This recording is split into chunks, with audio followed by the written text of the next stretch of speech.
Class-10th History Civics, and the topic is the First War of Independence 1857. We are starting this topic. We are starting and revising this chapter from the beginning.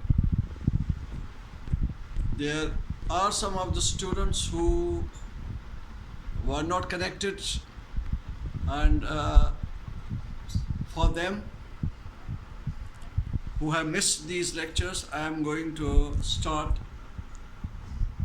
from the beginning this chapter. We are going to revise this chapter again. So, First War of Independence. Now, the Indian nationalists described the Great Uprising of 1857 as the First War of Independence. Besides sepoys, millions of Indians took part in this war. The Hindus and Muslims, forgetting their traditional differences, combined together against the British masters. They did not succeed in their mission, but the events of the Great Uprising of 1857 continued to inspire in the struggle, continued to inspire the people of India in their struggle against the British Raj.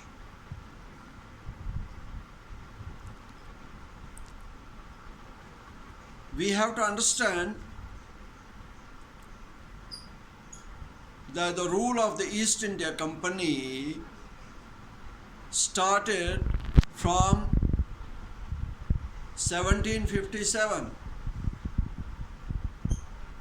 after the Battle of Plassey. In that battle, Nawab Siraj-ud-Dowla was defeated by the company under the Robert Clive.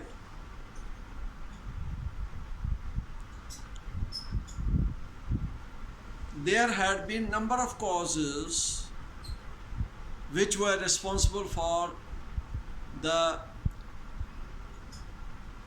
First War of Independence. The First War of Independence was called by the British as Sepoy Mutiny, but the Indians called it as the First War of Independence, because in this war, people of all communities, people from all parts of country nearly took part in this First War of Independence. Number of causes have been given, number of factors have been given for this First War of Independence. For example, political causes. Under the political causes, the first important factor was the policy of annexation followed by Lord Dalhousie. Lord Dalhousie adopted the doctrine of lapse. He started the doctrine of lapse.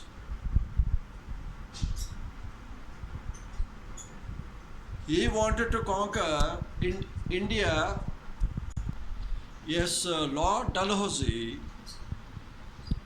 who was Governor General of India from 1848 to 1856. He wanted to conquer the territories of India, and he adopted and followed the doctrine of lapse. This doctrine of lapse was being implemented upon the Indian ruled states, the princely states. Those princely states which did not have their own child were not allowed to adopt a child. So, after their death, under this doctrine, the kingdom would pass to the British East India Company. There were a number of kingdoms at that time which did not have their own child, like Satara, Jhansi, Nagpur. It created panic and alarm among the princely states, and it also created anger in the minds of the people against the British East India Company, and became one of the important causes of the First War of Independence. Then the disrespect shown to Bahadur Shah Zafar. Lord Dalhousie announced that after the death of Bahadur Shah, his successors would not be allowed to reside in the imperial palace, Red Fort, and they would have to find out a place somewhere around Qutub Minar. And after this, Lord Canning announced that after Bahadur Shah Zafar, no successor is going to hold any title of a king. So it hurt deeply the people of India, that how the British insulted, disrespected the Indian rulers. It deeply wounded the people of India.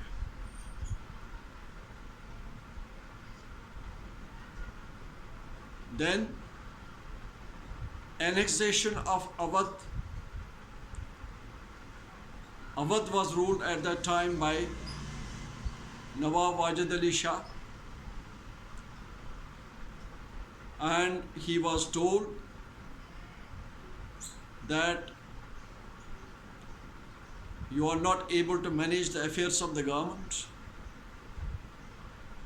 So he was thrown out of his office, he was deposed, removed,